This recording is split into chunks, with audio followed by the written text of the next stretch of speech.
Hey, I'm going to do an improvisation on something that I remember doing when I was 15, 16 years old, but I've only been playing a year or two. Some basic shapes that when you use them against open strings give you a really full sound and are actually pretty easy to move around. So I'm going to do this improvisation just for fun. Maybe messy, maybe good, I don't know, we'll find out.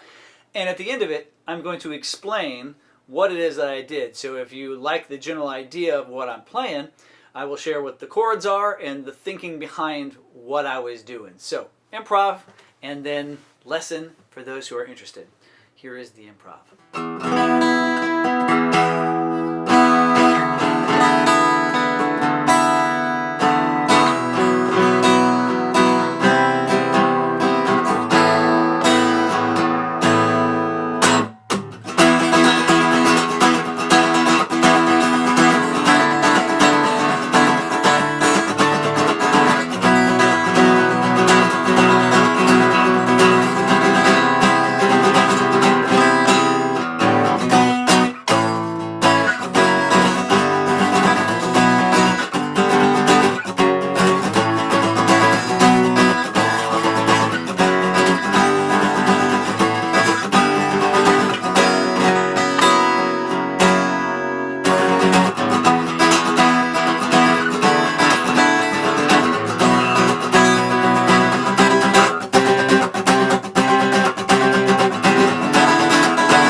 Okay, so what was I doing?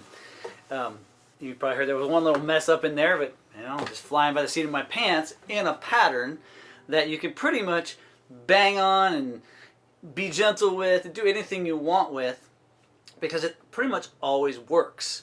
What is it? Well, it's two chord shapes, and I did throw a third chord shape in there. So two chord shapes primarily with one extra one, and then percussive rhythm and arpeggiated rhythm. So let's start with the chords. The chords, I'm not even going to tell you what the names of these chords are. I'm only going to tell you the shape and where I'm doing them. So this first one is a 3-finger power chord. So you can see first finger is this, in this case it's on the 7th fret, third finger is here, and pinky is here. They're 2 frets apart there, from here to here. Now when I play this one, I'm playing all 6 strings, but 6th string is open, and the high E and the B, the bottom 2 strings, are open. So you end up with a really rich sound because those open strings are ringing, and then you get a particular tone from the chord. The beauty of this is that all you have to do to make it different but still easy and rich is move it down 2 frets to the 5th fret. And then you can move it down to the 3rd fret. And then you move it down to the 2nd fret. Now all I'm doing right now is hitting them, and you can actually go down to the 2nd fret, so just using those 2 fingers. That's the other chord that I was using. I used a different fingering, but you can just drop it down and pretend like your first finger is the 0 fret, and it's still that same shape, same open chords. So that's the first shape. The second shape is actually a bar chord, but without the pain of a bar, because I couldn't do bar chords when I was first doing this improv when I was 15, 16 years old. So first finger is at the 7th fret. Actually, it's exactly the same as what I was doing before. I just move it up 1 string. So first finger here, third finger here, and pinky here. This is 7th, 9th, and 9th fret. Then I add the 2nd finger in between them on the 3rd string, and then the bottom 2 strings are open.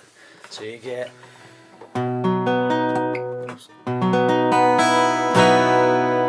That's at the 7th fret.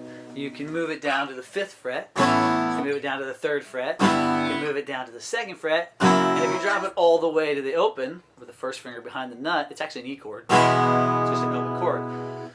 These, you can mix these up any way you want. I can jump all over the place. I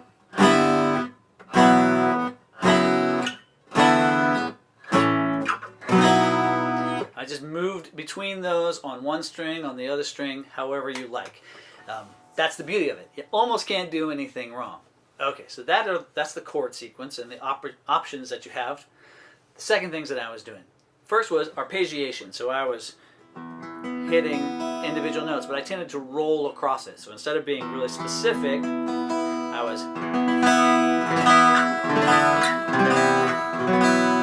which is is really nice if you do it over the sound hole. But you can also get sort of a more interesting high-pitched or tinkling tone. You can do it closer to the bridge.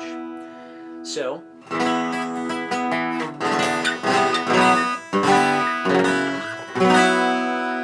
Then, the other side of it was doing lots of percussive rhythm. So just playing the chord with the open strings. But I would throw muted strings in there as well. So I take this shape, either one of these shapes, and when I lift it up and I let that first finger just lightly touch the other strings, I get a mute. So I can do. That's 1, 2, 3, 4, 1, 2, 3, 4.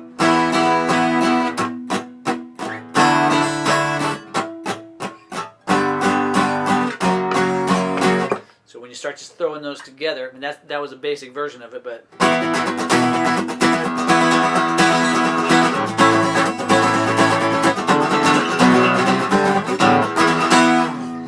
then you can get interesting rhythms. And all you gotta do is just move that right hand and move the left hand around, and anytime you're moving or just want some percussive sound, you just lighten those fingers up so they touch the strings. So that is an improvisation with a guitar lesson explaining what it is I was doing using 2 chord shapes, arpeggiation, and percussive rhythm playing, which you can also do down here as well to get different tones. I hope you find this interesting, or at least enjoyed the improvisation.